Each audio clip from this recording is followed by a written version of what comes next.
Hello, everyone. This is Dustin Zarni. Today is Tuesday, September the 14th, and this is Commissioner in a Car.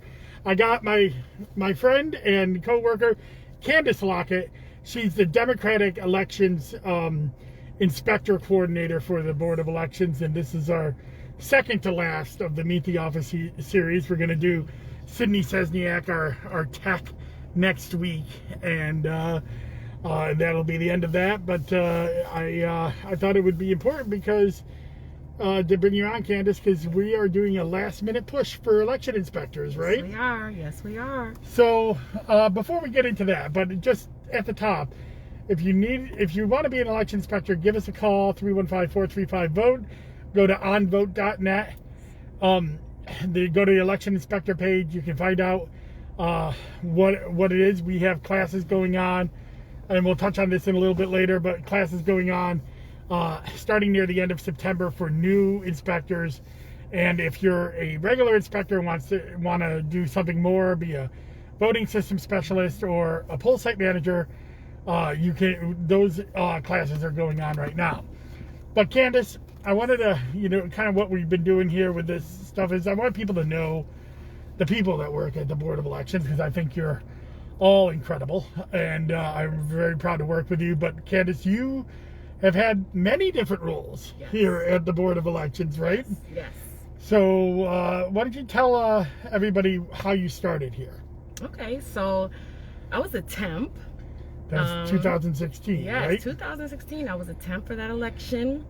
I came back as a custodian, a tech, and then I came back again. So the custodian. So you went from a temp. Yes. And in 2016, 2017, you were a custodian tech. Yes. For 2 years, right? 17 yes. and 18. Those are our mobile, part-time, seasonal. Because we usually don't have temps outside of presidential years, and so you went to the part-time role that had open. And what did you do as a custodian? I think you're my only custodian that I've had on here. So okay. what is a custodian? So I love that job because you go out, you get to meet with a lot of the people. I had about 7 sites, so I visited the sites pre-set up for election. I got to know a lot of the people in the community and at the sites that I managed, and I would go there, set up the room for the election, make sure the machines are correct and at the correct place, which is very important. Make sure the room is set up appropriately so that when the inspectors come in, they can just get the machines going. I did that. And then election day, I just all day long, whatever they needed, any problems with machines or coordination at the site, I would go out. I would even come here, the print shop, and to all my sites and make sure they were running seamlessly so that people wouldn't have to come back in here. I was that person, and that liaison. You also helped program the machines before election day, yes. Right? Oh yeah, pre-lab. How can I forget about that? Yeah, pre-lab, which we'll talk more about next week with Sydney. But so our custodians, we have about 26 of these, seasonal part-time workers that come in right before an election and help us out. And they also help us out with training in the classes and stuff like that as well. So, but that's more newer now that we have the poll books. That wasn't really what we did back then in 17 or 18. So in 2019, we had an opening and you came on board and you were an election clerk, right? Yes. So I started right at registration, just registering lots of people. As you can imagine, my first year was a big explosion. So we had a lot of registration. I started right there with registration, and then I moved over to being an operator. Yeah. So remember, Mary Lee was our guest last week. Yeah. Mary Lee is the switch word operator. Mm-hmm. She took over for you because this last year, because you moved up. This is your first year as our election inspector coordinator. Yes, I'm an election inspector coordinator, people. Which is very important because obviously people don't realize how many inspectors that we put out on an election. How many between the Democrats and Republicans are we up to, or do we put into the field right now? It's like oh wow, a little under 1,000 or something like that. I believe it's a little over 1,000, yeah.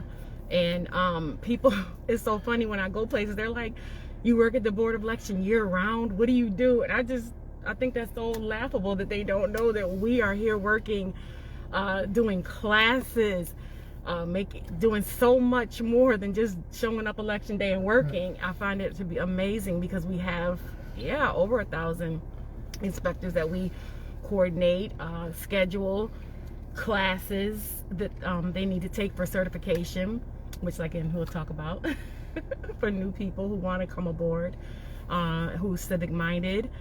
So yeah, it is. I love this challenge, and I love embracing the inspectors because they're great, and everybody pulls together as a team, and we work it through, and we work it out.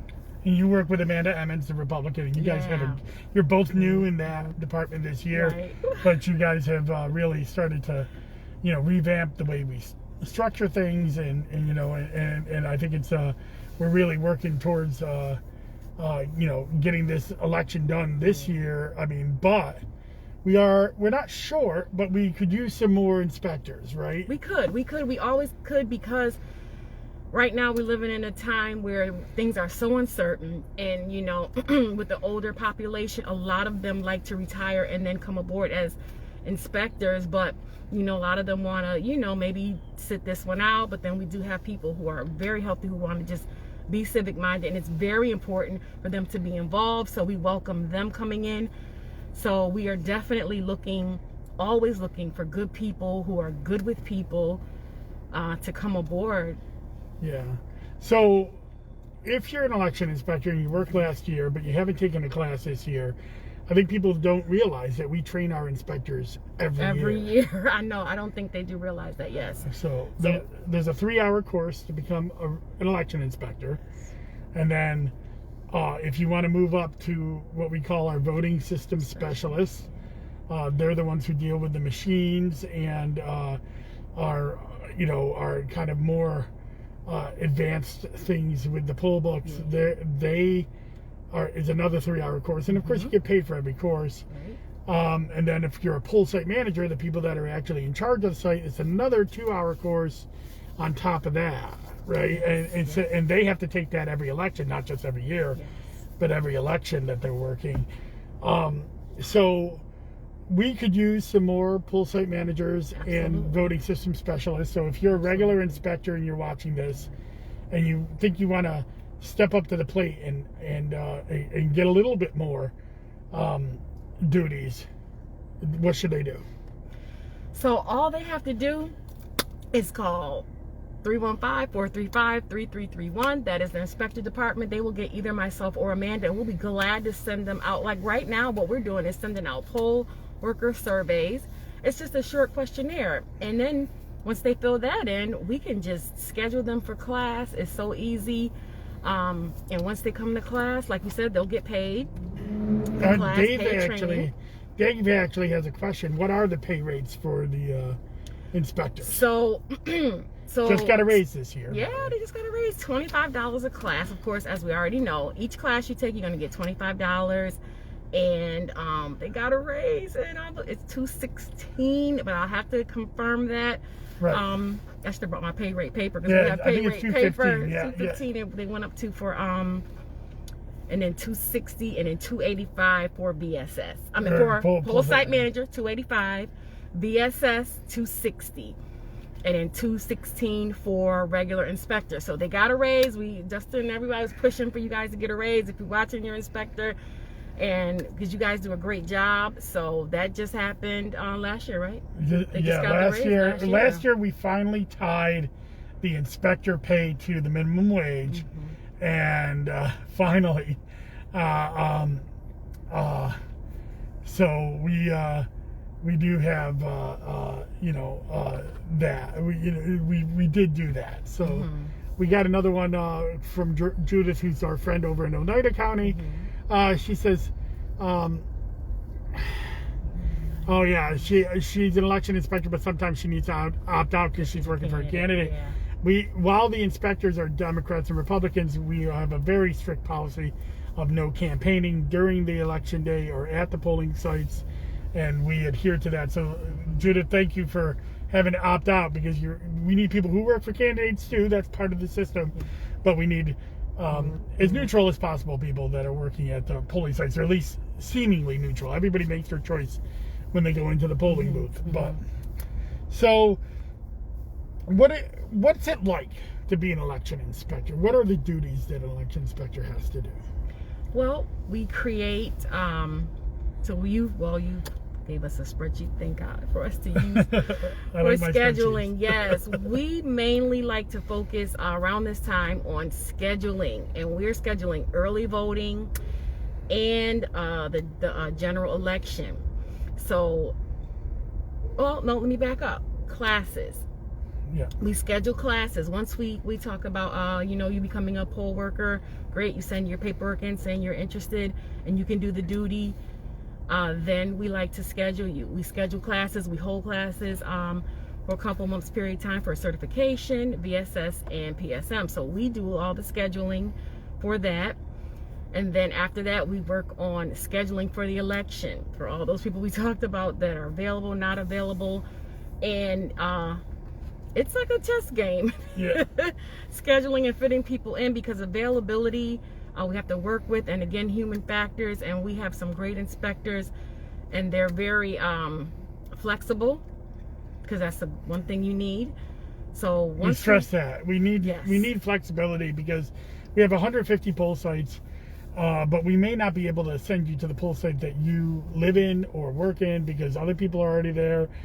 So if you're and you have to be there at 5 a.m. So you have to have transportation or the ability to get there at 5 a.m. because, we're not really, we've tried messing with the half-day shifts. It just hasn't really worked out. We've offered them. Not many people have taken them. Not enough people have taken them to justify them. So we may try to do some more with that in the future, but not this year, not during a local year. We usually do that during even number years. So, Dave actually has a good question. If a voter goes to the polling site and they think something is going is not, I think he means not going correct, what should they do? Well, I always say you should find the poll site manager in the site. Very important. We have poll site managers that are assigned and get extra training. So if something's going wrong, that's the person who's there to fix it. And if obviously if not, if the poll site manager is the one causing the problem, you got to give us a call. You have to, and it's important to do that at the time. I've had people come into classes now that worked the last election that said something happened at the poll site, and me and my counterpart, we are very adamant about running things seamless and smoothly, and it's better that you talk about it at the time when things are fresh in your head. But we could always pull up who's at the poll site, what happened. But it's best if anything that's happening that's at that moment, there are little pieces of paper on the table that says if you have any questions, call the Board of Elections. You can just take one of those cards. If you don't feel comfortable talking with someone at that poll site, you can just take one of those cards and call us, and we're all available, because all of our goal, we work so good as a team, is to make sure that we, less is best in certain situations. So to take care of things, nip it in the bud, and get things straightened out. We so prefer that you talk and do this at the time of the election. Don't let a lot of time pass. If something happens that you feel is not correct, that's very important to us. Because as you were a custodian, you were our mobile techs. That's why we have them out there. There are roving supervisors that will go to a polling site and correct an issue if the poll site manager can't correct it. So it's important for us to know that day. And there's also, memories fade, people forget names. We can't correct it if we're just told a general, this inspector did this wrong, but we don't know who, because there's several people that work there. These are things that we want to get the feedback from voters and correct it. So what else, Candace? What else should we know? We also deal with we deal with payroll. Yep. We are responsible for making sure that everyone is paid and paid correctly. That's why we have a system of checks and balances. We both do it together as a bipartisan team. Payroll goes in. We want you guys to get paid seamlessly. It takes a little while to get your check after the election. We get people who call us the next day wanting their check. It takes at least about a month, right? Yes. It's about a Yes. month before we can get those checks out. Because, Yes. again, there are 1,000 checks, and it's done in one batch.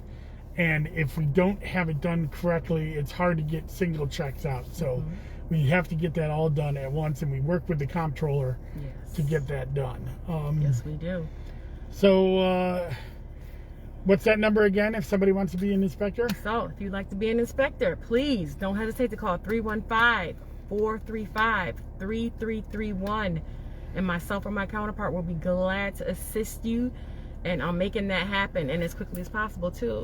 And if you are an election inspector and you haven't been trained this year, get in touch with us, because we have some more classes before the end of this year. You will not work unless you're trained this year. Michael has a question. What if someone goes to vote in person and is told that they have already voted? Wow. All right, so if that happens, then they would be able to vote by affidavit ballot. And then that affidavit ballot will be, that's if like somehow they're in the book and it shows that they voted in person. They will not be allowed to vote on the machine. They would have to vote by affidavit ballot. The affidavit ballot will then be held. We will search the record of the person who signed for them, see if we figured out that they signed under the wrong voter name. That a lot of times that happens with like fathers and sons that have the same name. And then we'll count that affidavit ballot. But if we find a situation where we don't know who signed the other ballot, or the signature doesn't match, or something like that, we will refer that to the district attorney. It's very rare. It's been done. Almost all the times when they do the investigation, there's something that is reasonable, or like we think it's somebody from somebody else, and it turns out that they had a stroke that day or something like that, or usually it's something with a similar name, they just signed wrong. That happens all the time. So we're going to take one more question from, let's see here. Allegedly, there is already a website set up by Larry Elder in California, the recall election for the governor. Yeah, so what David's talking about there is that in the California recall election that's going on today, Larry Elder, the leading Republican candidate for that, has already set up a website linked to his website calling the election fraud, saying that through statistical analysis of the vote, they've already detected fraud. And the problem with that is the election hasn't happened yet.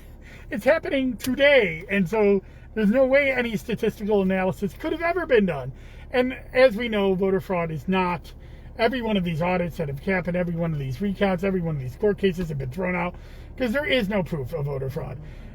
And this is a very serious problem, because as we have in New York, but and almost every other place has, we have bipartisan controls of elections at the polling places.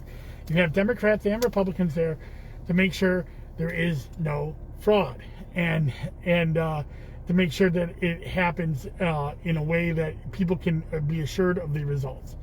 We live in a time where people aren't assured of the results, and that's too bad, because I do think it leads to things like January 6th and election workers who are harassed. And we lost a few election inspectors this year because of the high intensity of these false voter allegations. So it is detrimental to our democracy, and it's a shame. And the people of California will have their say today. And if for some reason you're in California watching this, please make sure you go out and vote on your recall election, and make sure you're out there. So I think that's all we have to say. Is there anything else you want to add, Candace? I'm just grateful for the opportunity to just work here and serve. And you have to know, just to piggyback on what Dustin says, that our main focus is to ensure that there is a fair election. We take it very seriously, and we do all we can. So just, when you're out there and you are voting, and you know someone who says something, just make us aware of anything, and we do take care of it, because that's the most important thing. We're not a bunch of cheaters and scammers that just, come in here and rigging elections, because that's not our goal. All right. Thank you very much. Tomorrow I'll have a Wonky Wednesday up. I hope. I've been running behind on those with County Legislative 9, and then on Friday, County Legislative 10. And then on Thursday, I Zoom with Zarni with Solvay Democrats, and Sunday, I Zoom with Zarni with Camillus Democrats. And then next week, I'll start getting into the County Legislative Democrats with my Zoom with Zarni. So stay tuned. Get out there. Absentee ballots are going out this week.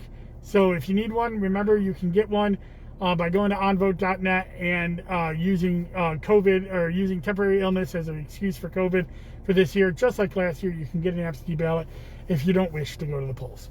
Thank you very much, and enjoy the rest of your day. Bye-bye.